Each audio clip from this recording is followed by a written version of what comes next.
Thanks for joining us on episode 1418 of the Inspired Stewardship Podcast. Hey, I'm Dom Teich. Fighter pilots call me Slice. I challenge you to invest in yourself, invest in others, develop your influence, and impact the world by using your time, your talent, and your treasures to live out your calling. Having the ability to develop your mindset is key, and one way to be inspired to do that is to listen to this, the Inspired Stewardship Podcast with my friend, Scott Mater.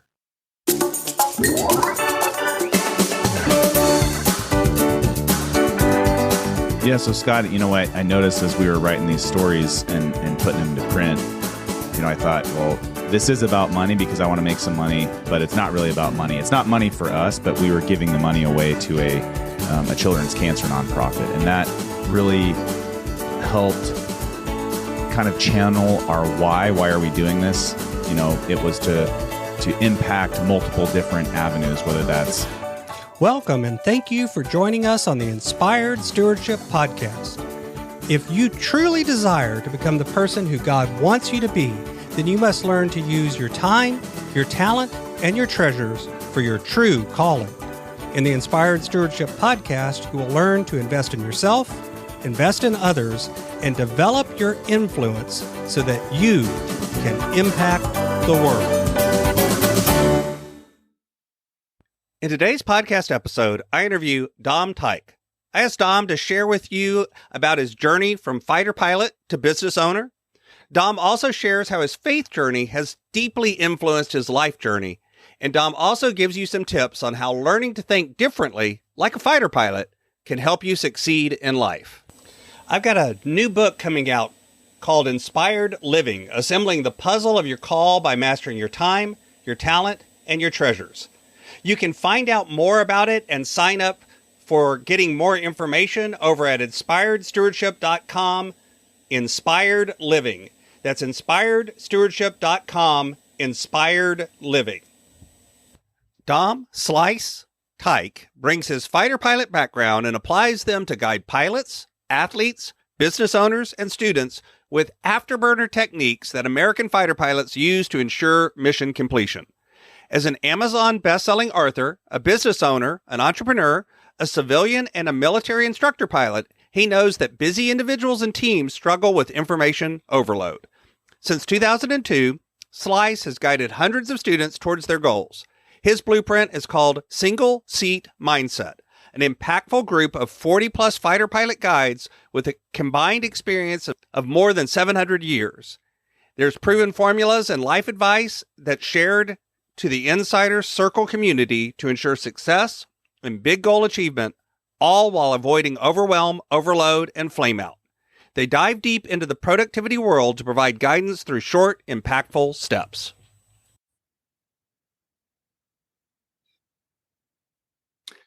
Welcome to the show, Dom.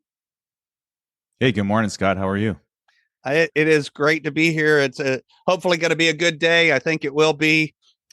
It's always interesting in the morning to get up and be like, okay, what's today going to be like? Is it going to be a good day or not? But I had the advantage. I talked to somebody in Australia yesterday and it was already tomorrow and they told me it was a good day. So today has to be a good day. See, they say good day, mate. Yeah, no, he didn't, but he could have. So Dom, thanks so much for coming on the show. I covered a little bit in your intro. You've been a lot of different things. You've been a fighter pilot and now you guide other folks and use that thinking and that learning and that thought to work with other people, not just fighter pilots, though you work with fighter pilots as well.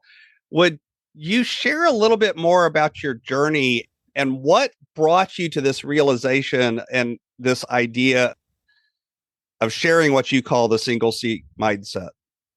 Yeah, there's probably... You could sit down with the beverage of your choice and talk for hours. But I think the thing that kind of came to mind is I said a couple of prayers before we recorded this morning was, where do we want to go with this? And the first thing that kind of came to mind was envisioning your future. And that can be a really tough thing to do, especially as a little kid. And that was something that I think it's a little bit of a lie that people say, and can you visualize it and envision where you're going? No, I can't. I'm 7, but I know I want to be a fighter pilot, or I know I want to play professional. I wanted to be a professional baseball player or a fighter pilot. And so I had maybe a little bit of a calling earlier than most. And that's something that I worked for my whole life. And it came to reality. But I grew up out in the country and shooting BB guns and riding dirt bikes and working on my uncle's construction crews and downhill skiing and all of the things that I look back that frankly, probably a lot of kids don't get to do. So in that regard, I really look back and think about my childhood and how cool it was just to live out in the country and be free to roam. But then stepping through, end up in college, and again, a little bit different than most. We moved to Tucson, Arizona when I was 16. And when I was growing up, there was a program, a running start program, where you could essentially go to high school and college at the same time and graduate with a 2-year degree. They're not AP classes. It was a different program, but then Arizona didn't have it. So I went down to the college, and the lady sitting behind the desk, she said, well, you're not graduated from high school. You can't start college classes. So I went and got my GED and started college at 16. And I was a civilian flight instructor at 18. And then at 19, I graduated from college. And then I applied to the Air Force to be a fighter pilot. And they said, well, you have to be 21 to be an officer. So then I just, for the next several years, I kept applying. I had to apply 3 times because somehow my paperwork kept getting lost. But when I was 21, I joined the Air Force through officer training and got picked up for a pilot slot, and the rest is history. So I want to go back to the beginning of that story for a second. You said you wanted to grow up, you wanted to be a fighter pilot or a professional baseball player. Yeah. Granted, every kid wants to be a professional something player. That's a real common, you hear that from a lot of young kids, but those are not alike. I mean, in some ways. Where did those two come from? Why such a diverse set? So I think a lot of people, and I give credit to all the people around me, my mom, my dad, my uncles. I think it was because I like to play baseball. So it was just a fun thing to do. But then we live close to Fairchild Air Force Base, which used to be B-52 bombers used to fly in there. And they would fly right over my house out in the country on final approach. We got to see little airplanes. There were people flying around on little ultralights and stuff like that out in the country. So I was fascinated by aviation, but then I also really liked to play baseball because it was a challenge. And I was a little bit of a quieter kid. The way that I like to do things was like, I'm not going to talk about it. I'm going to go see if I can do it. And I think the envisioning piece, circling back, was I never thought that I would write a book and own businesses and be a fighter pilot instructor and do all of this stuff and be a dad and a husband and have kids. Never did that really cross my mind. But as I think you are stepping along in your journey, that's just the thing there, is just get up every morning and you maybe do one thing that day that means something to you. And eventually, after 365 times of doing it, you're going to be another year older and you'll do it again. So just do one thing at a time. And for me, that's what I did. Was I didn't know how to be a pilot, but my plan in my then 14, 15, 16-year-old brain was, I'm going to go to aircraft maintenance school, and that's how I'm going to meet pilots, and then I'm going to start flying. And then that kind of fell apart, and I ended up going to civilian flight school. But I was just doing one thing at a time. If somebody said that I couldn't do it, the first question I would ask myself is, are you a pilot? If somebody said, oh, you can't be a pilot, or you can't be an Air Force officer, the only people telling me no were the people that didn't do that. Conversely, the people that were telling me yes were fighter pilots and were people that were going, yeah, you should do that. I think you'd be just fine. Mm-hmm. Mm-hmm. So one of the things too that we talk about on the show a lot is, I think sometimes we think about our assignment or our role, and I try to separate that a little bit from our calling, in that our calling is often that deeper drive behind it, the purpose behind the role that we have. when you think about all of those roles, because you just listed off about 15 or 20 rapid fire, when you think about all of those different roles that you've had at different points in your life and that you have now, have you been able to look and see what are some of the common threads in terms of the why behind it? Why did you want to become a fighter pilot? Why do you want to be a good dad? Why do you want to start businesses? What's the why behind that for you? Yeah, so I think there's been another kind of thing I was thinking about this morning was something that came up in my men's group, which if you're not part of a men's or women's group and you're listening to this, I think that has been one of the most impactful things to have, because if you're married, your spouse should not be your sounding board for airing all your dirty laundry. It's too heavy, right? So if you have the opportunity to be part or even start one yourself, that has been really helpful. And during one of our meetings, one of the gentlemen in the group, he said, we should really be asking, are we doing things good, better, or best? And I think at least Christianity for me, and I would imagine if somebody is really trying to live a Christian life, it really pulls that out of you. And so where I'm at now in my life is I'm on a pause because I've been doing a lot of, I would say, more or less good things, not to cheapen them, but I look back and the why, a lot of times when I was growing up, I didn't really have enough time or didn't spend enough time to think that, like, why do I really want to be a fighter pilot? Because it's cool, right?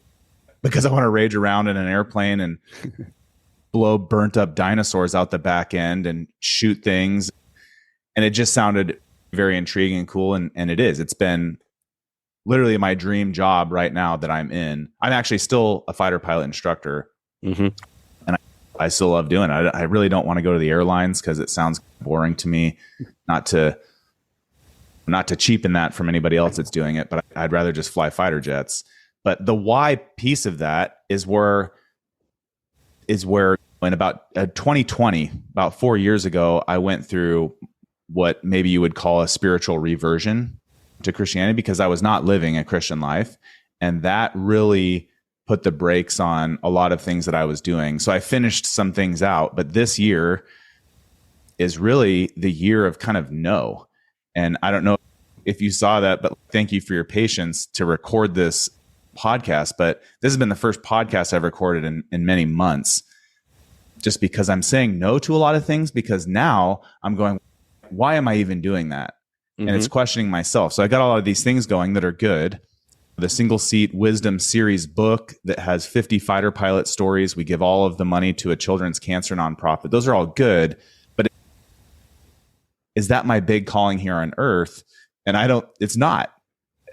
I'm a dad. I've got kids and I need to raise my kids. So that's where I'm at right now, is I'm focusing on the family and just sitting back and praying through that and going, what's the next step?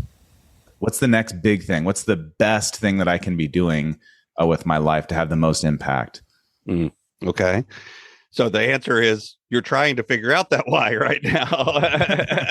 I think we all are in some regard, right? And it is a journey. That's something I talk about. And I talk about in my book too, is that idea that I think that's the other mistake we make. We think of calling as the end, the destination. And calling is the whole journey. It's not just, you don't just get there and then I've arrived. This is it. This is the perfect place. It's more of the evolution, and the journey becomes important, I think. You've touched on faith a few times as you've been answering, talking about your prayer journey and the men's group and a reversion to Christianity. Talk a little bit more about your faith journey and how has that intersected with your life journey along the way? Being a fighter pilot, I think, because my dad said this many years ago, he goes, when you were growing up, you didn't really fit that profile, the Tom Cruise profile, which does have some truths behind it in a kind of funny comedy way, but you'd be surprised that's acting that way is actually not the way to be a good fighter pilot. It's not humble. It's not approachable.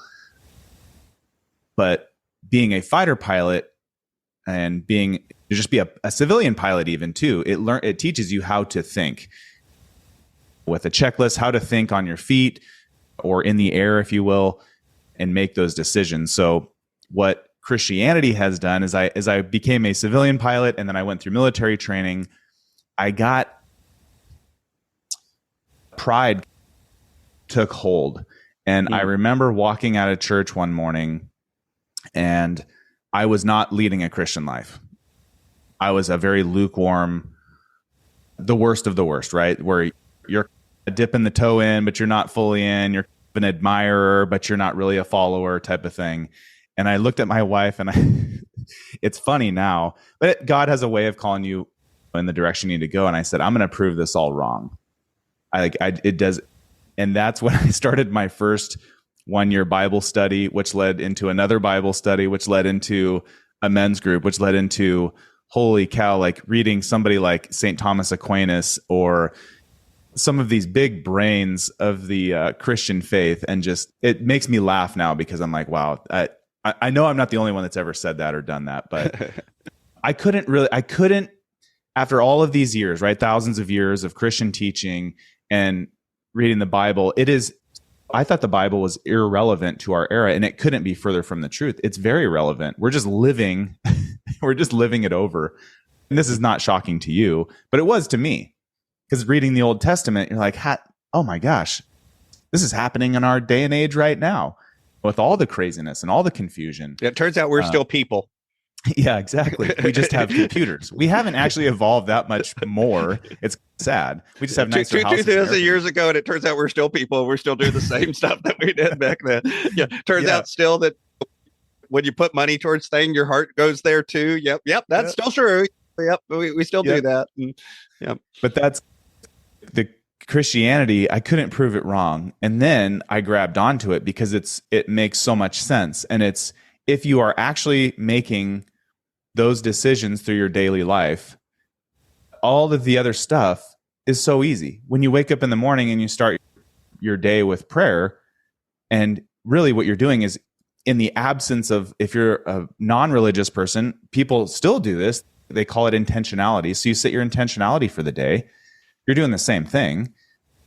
Your day, it's not, maybe not light, but you're guided, right? You're walking in the right direction that you need to. And then when you are hit with something big that day, you've already mentally prepared for that.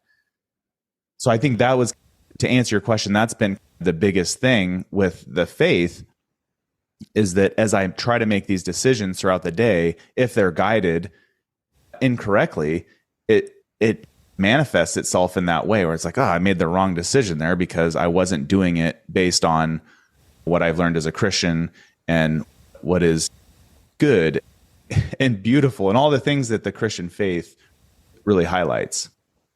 So you talk a little bit too, you mentioned the single seat mindset books and that idea of the single seat mindset. Let's unpack that a little bit. And then I'd also like to tie that into the faith part of it in terms of, how does that mindset affect your faith, and how has your faith affected what you see that mindset to be? So talk a little bit about what you mean when you say the single seat mindset. Yeah. So fighter pilots are just trained to make decisions at 800 plus miles an hour on a daily basis, but that doesn't happen right away. It's a learned behavior. And that's how everybody, think about it. If you're in high school, you had to go through kindergarten and first grade and all the different grades and learn stuff. So we learn how to surgeon learns to make those decisions in the moment, exactly the same way. Yeah. A CPA, a guy that runs a podcast like you, and a business and a life and a teacher, you make all those decisions and you learn over time. So it's a learned behavior.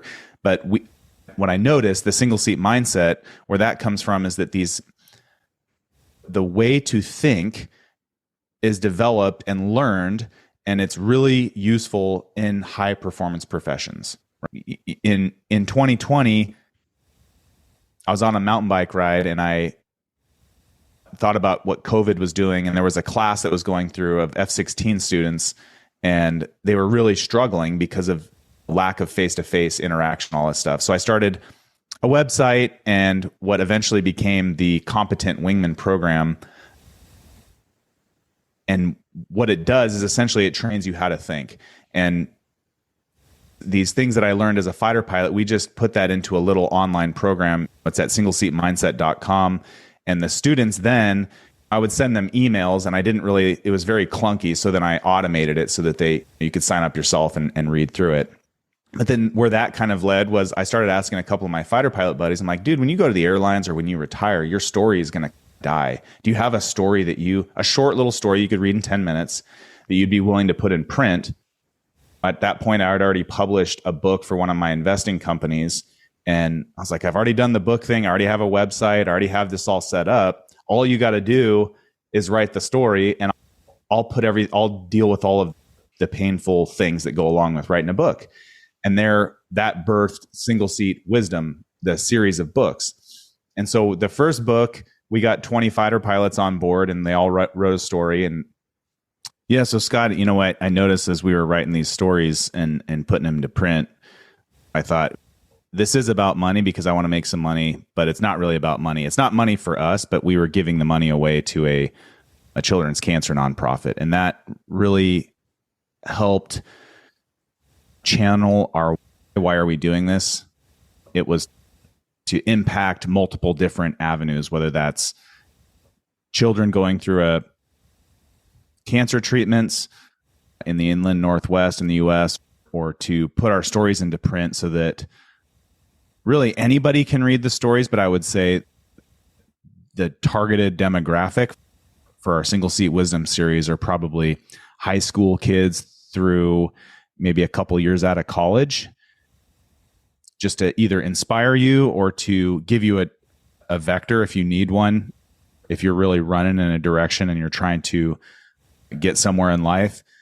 But and then as we wrote the first book, we wrote volume 2. So there's 20 more chapters. Then we just finished volume 3 on Veterans Day. We published that in 2023. And so now there's 50 fighter pilot stories in print, which is not something that I thought would even happen when I started out. Mm. So when you think about that, you yourself have started several businesses, and you talked about working with people in high performance jobs. And I would assume entrepreneur is on that list, or at least some entrepreneurs are on that list.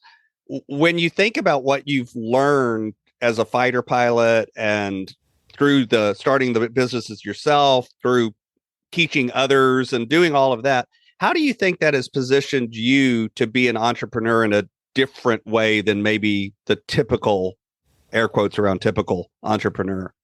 Yeah, I think it's pretty, at least it's simple in my mind now, but the questions that really changed where I was going with things is not I can't, but the word how.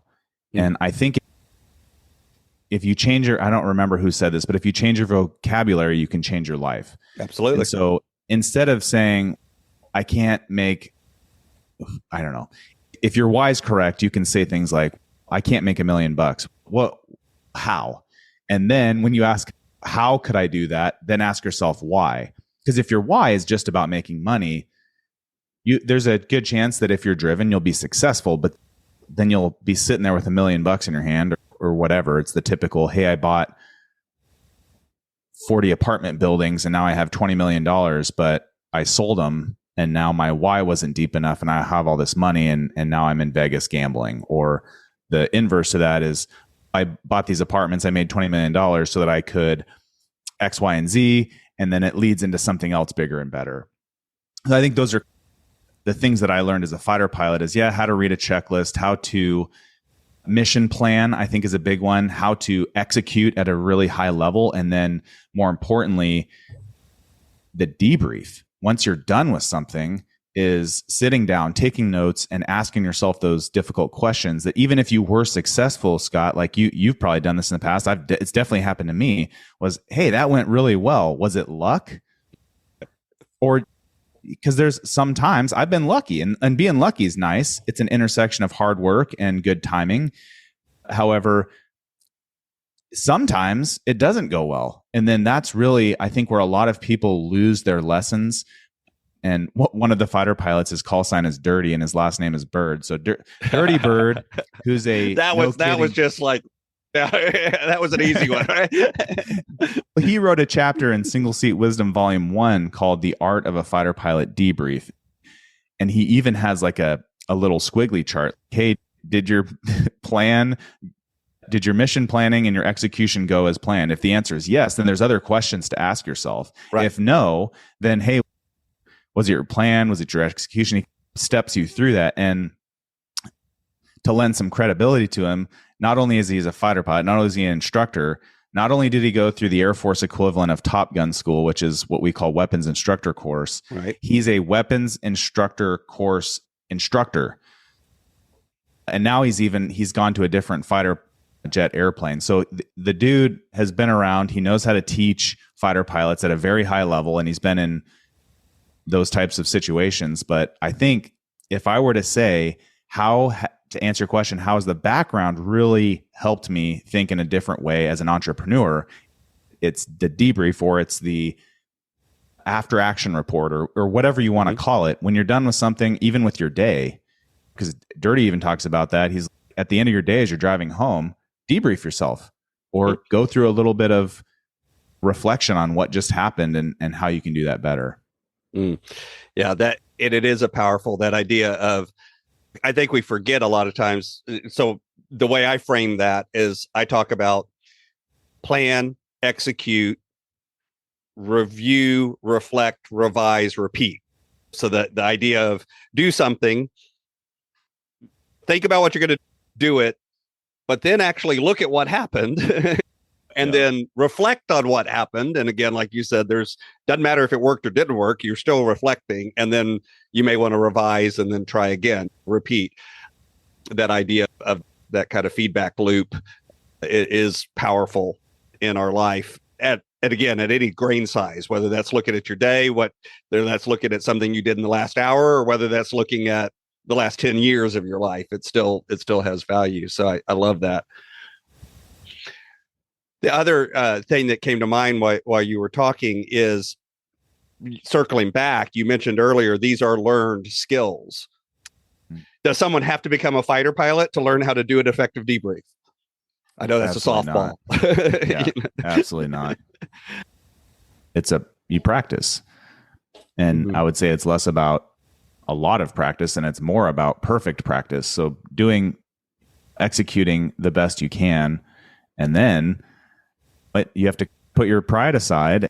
And I've been very bad at this, but again, learning through your life and eventually just going, if I can eat some humble pie, other people can learn from this. I'll learn from it and I'll just get better. So just fess up to it, take your licks and move on. Mm-hmm. Mm-hmm. When you think about all of the work you've done, all of the teaching you've done, all of the different roles you've had, what do you think, if you had to give somebody just one tip or one action to take, is the debrief the one, or what would you highlight as a sort of the golden nugget if you had to share something? Yeah, so the debrief's important. The problem is if you're not doing anything and you don't know where your vector is, how do you debrief that? So I think the better question would be, and where my life changed considerably. So I would give this at least a chance. And I hate to say this, but I think Taco Bell had a one-liner recently. They said, you may not be a morning person, but it is morning and you are a person. And what I'm getting at is I started waking up earlier in the morning, and I was not a morning person, really early. We're talking 3:45 to 4:15. That's when the golden hours of the day happened for me, because I was a full-time fighter pilot, but I was also running businesses. So I needed a couple hours in the morning to put out fires and to get going on the right track, and to be ahead, to be a couple hours ahead of everybody else every single day.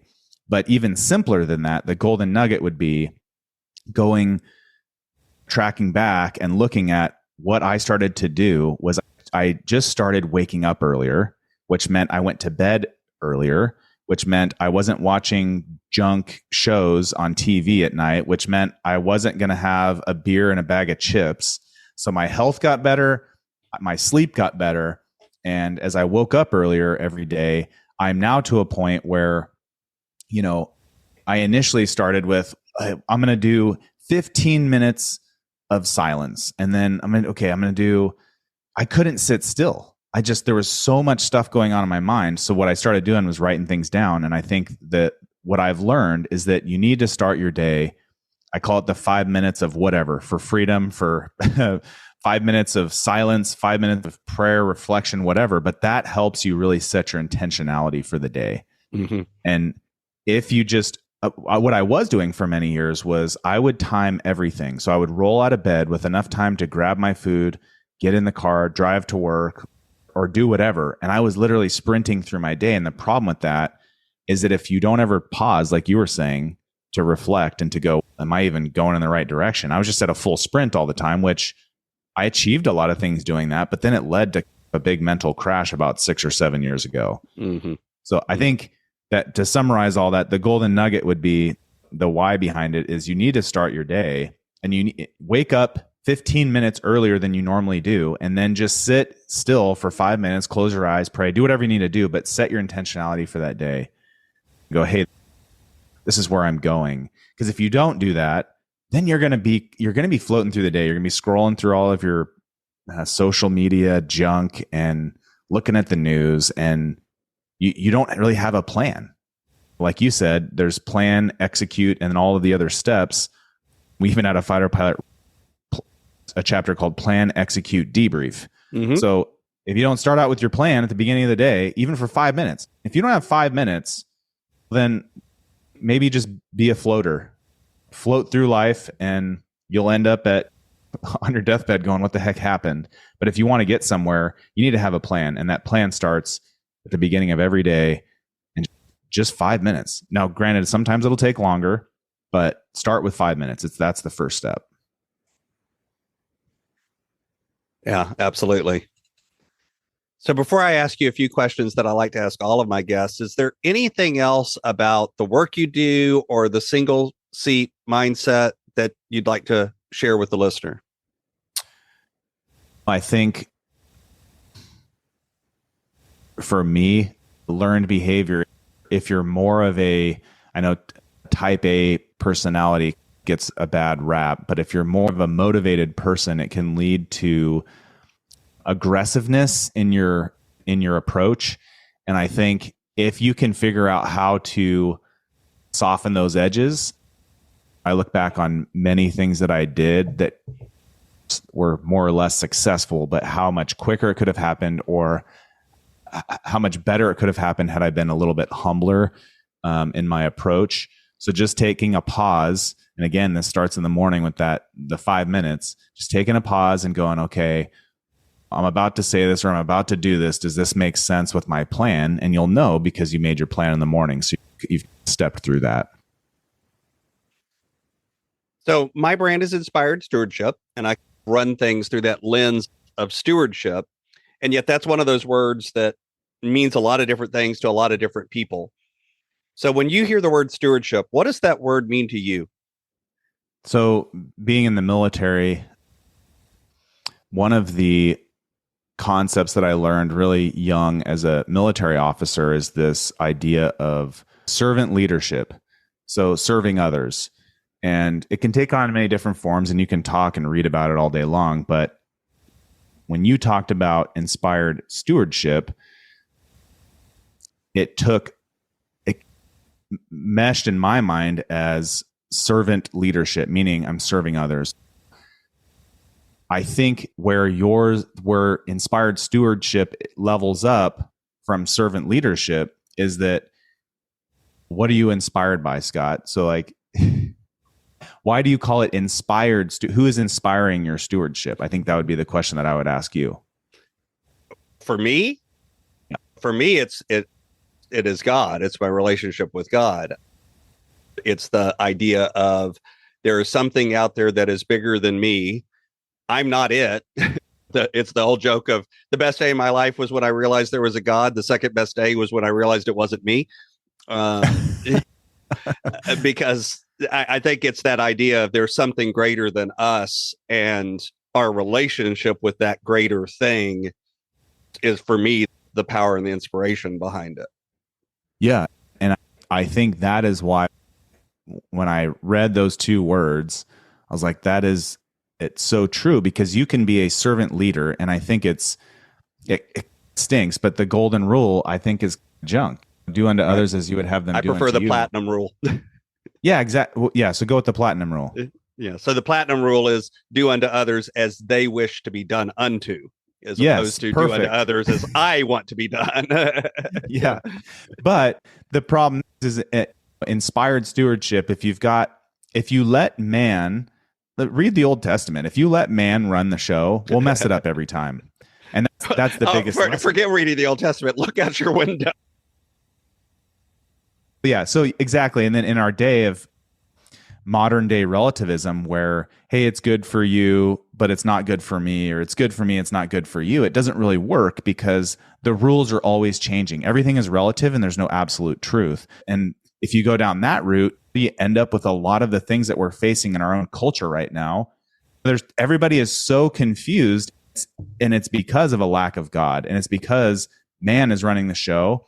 And oh, by the way, the rules that you learn and memorize today in this crazy world, they're going to change tomorrow to fit whatever devious or crafty, or in air quotes, like, I'm doing this for you, I'm doing this for your own good. Is it really aligned with the truth and the beauty and the goodness of mankind? But does it really align with that? And the answer is no. So if I think of servant leadership, it lacks God. And when I think of inspired stewardship, I think, oh, if God's inspiring me to do this, then I just need to do it. I need to do his will, and and it may not be light, it may not be fun. And I think it was Pope Benedict the 16th, he said something along the lines of, you're not made for comfort, you're made for greatness. So even though you might be on good, better, best, you're doing the best thing that you possibly can, you're on that path. It could be really difficult. Look at Mother Teresa in the streets of Calcutta. That doesn't sound very appealing to me. However, that was the best thing that she could do. And she's a very inspirational, if you haven't read anything about her, that woman, holy smokes, talk about you aren't built for comfort, you're built for greatness. Well, she was doing it. And she came from a position of wealth and privilege. Yeah, I forgot about that. Yeah. If you actually look at where she grew up and what she, quote, could have easily stepped into, it would have been what most of us would look and see as a life of comfort and money and privilege and having everything you wanted. And she literally chose, she didn't have to, she chose to go make the impact that she made for the poor of Calcutta. Yeah. So this is my favorite question that I like to ask everybody.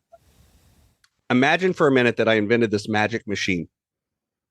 And with this machine, I could pluck you from where you are today and transport you into the future, maybe 150, maybe 250 years. And through the power of this machine, you were able to look back and see your entire life, see all of the connections, all of the ripples, all of the impacts you've left behind. What impact do you hope you've left in the world? That kind of question doesn't really bother me anymore, Scott, because the impact that I hope that I have is aligned with the mission. And like you've talked about earlier on in this interview, is, was I doing what I should have been doing? And was that guided by God? And so if 150 years go by and people in this world come by my name, they're like, that dude went through a lot of things. He was misguided and off track many years of his life. But then, like you said, I realized I've always realized there was a God. I was maybe agnostic at worst, but the next thing was the second day, like you said, realizing that I am not God, and that I think, to answer your question, what I'm striving for is not just to get to heaven. I don't want to slide into home plate and be called safe. Let's be saints. And how do we do that? And how do we live a life that in this day and age, which can be very difficult, and every age has its challenges, but how do you live a good, solid Christian life? How do you raise your kids that way? And really, it would be probably my great grandkids would be the ones coming across that and being like, hey, grandpa was he did all these things, but hopefully we can high five him and sit around the campfire when we get to heaven. So what's on the roadmap? What's coming next for you as you continue on through the year? So I think I alluded to it before, but life has been so busy that 2024, the year that we're in now, is a year of we're maintaining. So we're maintaining the businesses. We're raising our kids the best we can. I'm in the year of like maintenance, and I've been praying about where I should go.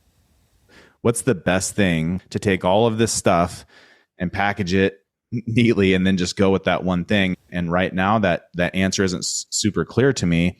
And I think it's important when it's not super clear to take the time, like you've said, in your plan, execute, and you go down that roadmap to go, what's my plan? My plan this year is to really just review everything that we've done, to maintain it, and to keep listening and keep praying about what that next calling is, and to go, hey, where are we really going with all of this? And it may just be a time of not relaxation, but just a time to pause and to reflect and to not be going 800 miles an hour, which is what I've been doing for so many years.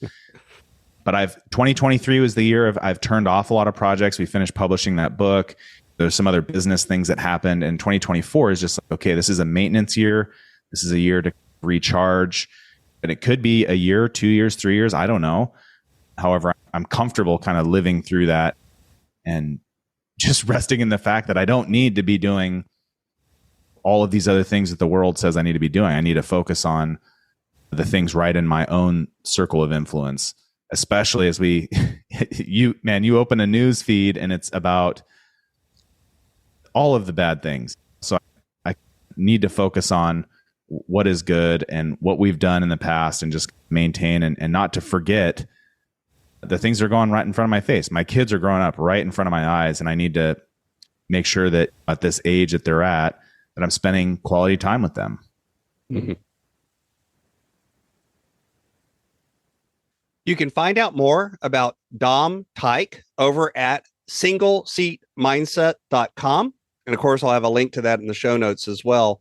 Dom, is there anything else you'd like to share with the listeners?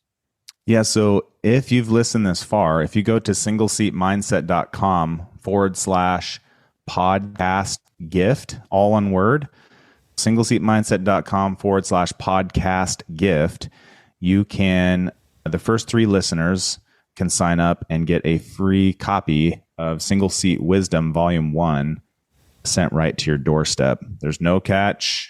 You don't have to buy anything. I'm not going to sell your information, but you can get a free copy of the book and check it out. singleseatmindset.com/podcast gift. Awesome. Thanks so much for that. I'll make sure I put a link to that as well in the show notes. So I appreciate it.